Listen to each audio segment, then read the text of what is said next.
அனைவருக்கும் வணக்கம். நான் உங்கள் ஜோதிடர் ஸ்ரீமதி கவிதா சக்திவேல், திருப்பூர் மாவட்டம். இன்னைக்கு நம்ம என்ன பார்க்கலாம் அப்படின்னா, விருச்சிக ராசி அன்பர்களுக்கான ஐப்பசி மாத ராசி பலன்கள் பார்க்குறோம். விருச்சிக ராசி அன்பர்களுக்கு உங்களுடைய ராசிநாதனான செவ்வாய் பகவான் 12ஆம் இடத்துல சூரியன் புதனோட சேர்ந்துருக்கிறதுனால கொஞ்சம் தூக்கம் கெடுறதுக்கு வாய்ப்பு அதிகமாக இருக்கு. நைட் டியூட்டி பார்க்குறவங்கலாம் கொஞ்சம் சரியான நேரத்துக்கு ஓய்வு எடுக்கணும் அப்படிங்கிறதுல நம்ம கண்டிப்பாக சொல்லிக்கலாம்.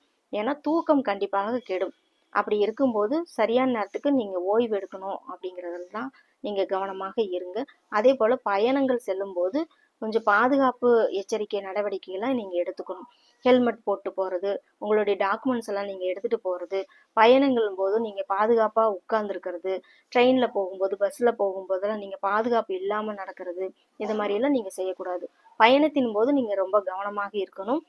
அப்புறம் பார்த்தீங்கன்னா, உங்களுடைய ராசிநாதன் 5ஆம் இடத்துல சனி பகவான் வக்ரகதியில இருக்கிறதுனால நீங்க என்ன நினைக்கிறீங்களோ அந்த வீடு வண்டி வாகன வகையில உங்களுக்கு செலவுகள், பராமரிப்பு செலவுகள் உங்களுக்கு அதிகமாக இருக்கும். பூர்வீக சொத்துக்கள் மூலமா உங்களுக்கு சில பிரச்சனைகள் ஏற்படுறதுக்கு வாய்ப்பு இருக்கு. பெண்கள் வழியே உங்களுக்கு பிரச்சனைகள் ஏற்படுறதுக்கும் தொல்லைகள் ஏற்படுறதுக்கும் வாய்ப்பு இருக்கு. அதனால கொஞ்சம் பூர்வீக சம்பந்தமான விஷயங்கள்ல கோர்ட்டு கேஸ் ஏதாவது இருந்தது அப்படின்னா அது இப்ப சாதகமான சூழ்நிலைக்கு கம்மியா தான் இருக்கு, குறைவாக தான் இருக்கு. அந்த சாதகமான சூழ்நிலை அப்படிங்கிறதுக்கு வாய்ப்பு கம்மியா தான் இருக்கு. அதனால கொஞ்சம் இந்த மாசம் ஒதுக்கிட்டு அடுத்து இனி வரக்கூடிய குரு பகவான் உச்சமடையும் அடுத்த குரு பயிற்சி வரைக்கும் நீங்க அமைதியா இருக்கிறது நல்லது. அடுத்த குரு பயிற்சிக்கு அப்புறம் நீங்க அந்த சொத்துக்கள் விவகாரமா நீங்க எந்த பிரச்சனையா இருந்தாலும் நீங்க எடுக்கும்போது அந்த காரியத்துல உங்களுக்கு கண்டிப்பாக வெற்றி கொடுக்கக்கூடிய வாய்ப்பு இருக்கு. சகோதர வழியே நீங்க கொஞ்சம் கவனமாக இருக்கணும்.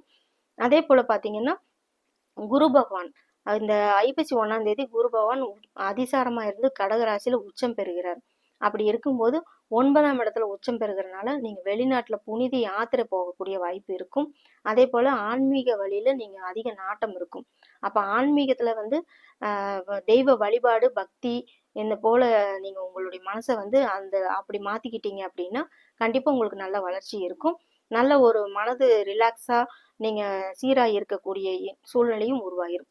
அப்ப உடல் நலத்திலையும் பயணங்களையும் நீங்க கொஞ்சம் கவனமாக இருக்கணும். ஆன்மீக யாத்திரை போறதுக்கு இந்த மாசம் அருமையான மாசமாக இருக்கும். பூர்வீக சொத்துக்கள்ல கொஞ்சம் பொறுமை காக்கணும், பொறுமை தேவைப்படும் அப்படிங்கறதுல நான் சொல்லிக்கிறேன்.